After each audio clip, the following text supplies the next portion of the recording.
Okay, so for those of you who don't currently own a guitar and are thinking of getting a guitar, this chapter's for you. If you've already got one, then you can skip past this. Okay, so I guess you're faced with a few choices when you're going to buy a guitar. First of all, you've got the different types: acoustic, electric, and classical. Alright, now I'll be doing the course on an acoustic guitar. My personal feeling is, and it's just a personal feeling, is that an acoustic guitar is the most versatile, okay?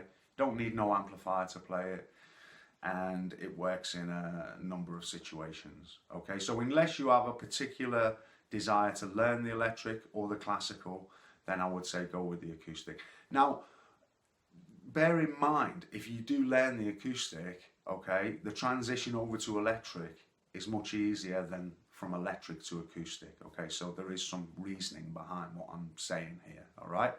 So that would be my personal choice, but you can follow the course on a classical or an electric, it doesn't really matter, all right?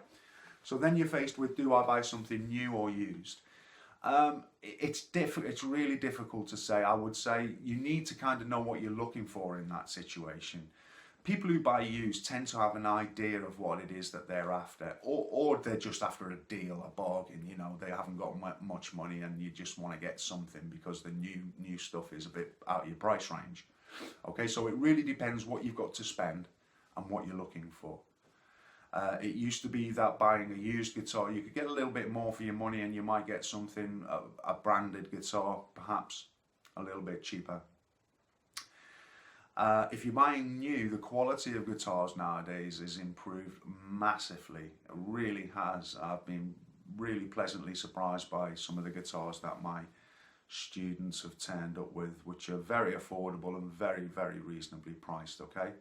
It used to be that the strings were a very long way off the fingerboard years ago, okay? Which made learning the guitar really, really difficult, and it really hurt your fingers. That largely has gone away now, as I say, because the standard of manufacturing guitars is improved massively, okay? So you don't need to spend a whole lot. You can get something very, very reasonable new nowadays for probably a couple of $100 or a couple of £100. But what I would definitely suggest is that you don't buy a guitar online, all right? It's very, very important to play the guitar that you're going to buy. I've played a lot of quality guitars, Martins, Taylors, Collings, all of these type of things. And whilst they're all very, very good, they do vary. I've played the same model, the same make, and three different, you know, kind of all the same model, and they all sound different, okay? And that's at the top end. So you can imagine what it's like at the lower end, yeah? Which is why it's vital to go into a guitar store, sit down and kind of see what fits you, see what feels comfortable, all right? That is a tip that I feel is very, very important to pass on to you, all right? So don't buy online, go try it. Don't be embarrassed if you can't play much. Just go in there and just, you know, have a little bit of a strum. It doesn't matter that you can't play it, and just see what the strings, how difficult it is to press the strings to the fingerboard. Now that's called the action, okay? It's like on this guitar here. It's just the distance that the strings are from the fingerboard, okay? That's all that it is, the action. That is called the action, okay? In other words, how easy it is to press these strings onto the fingerboard like that. So people say to me, well, what's the most important thing when buying a guitar? I'd say for the beginner, it is the action. Some people might say, oh, it's the tone. Well, the tone's more important further down the road, if you like.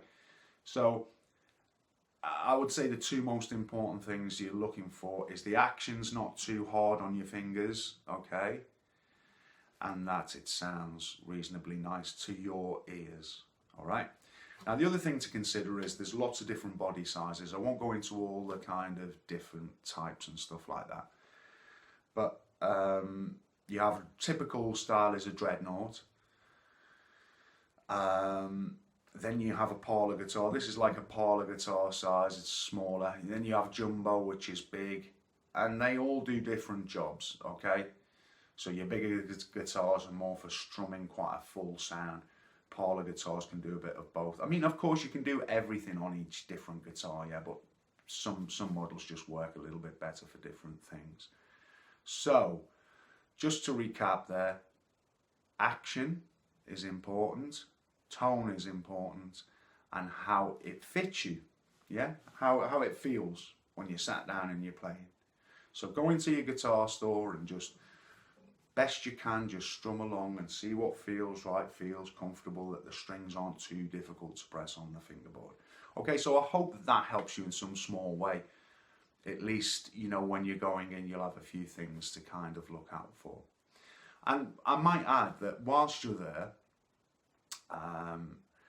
that you check out some different plectrums as well. Okay, now I won't go on about plectrums because there's very little to know about them, except to say that they range from very soft and flexible up to quite thick and stiff. Okay, and the thinner ones tend to be good for strumming, and the thicker ones tend to be used more for picking. Okay, so just pick a bunch out when you're trying a guitar and just see what works, you know, just try strumming it up and down and all the rest of it type of thing, and get yourself a few plectrums as well. With regard to anything else you might need whilst you're at the guitar store, well, there are lots of different types of tuners online, but it's sometimes good to have a dedicated tuner to tune your guitar, so you might want to think about that. If you have an Android or an Apple phone or something like that, there are lots of fantastic tuners on those. So that's another option for you. But you clearly need to tune your guitar. If you haven't got any of those, I've done some videos which you'll be able to check out on how to tune your guitar if you haven't got anything, okay? So we've covered that base as well. So I think that's all you kind of need once you're in the guitar store. You might want to get a string cleaner, okay? And that's just something that you spray on the strings before you start and give them a wipe. And then you practice and everything. And then another little spray and another wipe makes the strings last considerably longer, okay? Now, I won't go too much into detail about strings, except to say that a little bit like plectrums, they come in thin varieties and thick varieties, okay? So only they call them gauges. So you can get a light gauge string or you can get a heavy gauge string. Now heavy gauge strings are going to be heavy on your fingers, okay? So I wouldn't go for heavy gauge strings. My recommendation would be for you to go for lights or even extra lights, okay? That will help you play a little bit longer. The sound quality is absolutely fine with those. Okay, so have a look at the lights or the extra lights. Now the only other thing you need to consider is, do you get a coated string or just a standard string? Okay, it's all very simple stuff here. Don't be complicated by any of this kind of stuff. The coated string is exactly what it says. It's got a coating on it, but that coating helps the string last much longer than a standard string. Okay. Now there's a very distinctive sound when you put a new set of strings on a guitar. Sounds lovely, okay? Now the idea of the coated strings is that it maintains that sound for much longer than a set of standard strings, which is why they're usually twice the price, okay? So you have an option there, whether to buy a coated or a non-coated. Now then I might just add that if you have the coated strings, you don't spray them because it can interfere with the coating. But if you just get a standard set of strings, then the spray is a good idea. I use Dr. Stringfellow's string cleaner. I'm sure you'll be able to get that in most guitar stores. If you're interested, that's what I use if I'm using a standard string. So that kind of covers everything for your journey to the guitar store and everything that you will need. So let's now move on to the next chapter and take a look at the different parts of the guitar, so we'll know what we're talking about when we're talking about all the different things in relation to learning.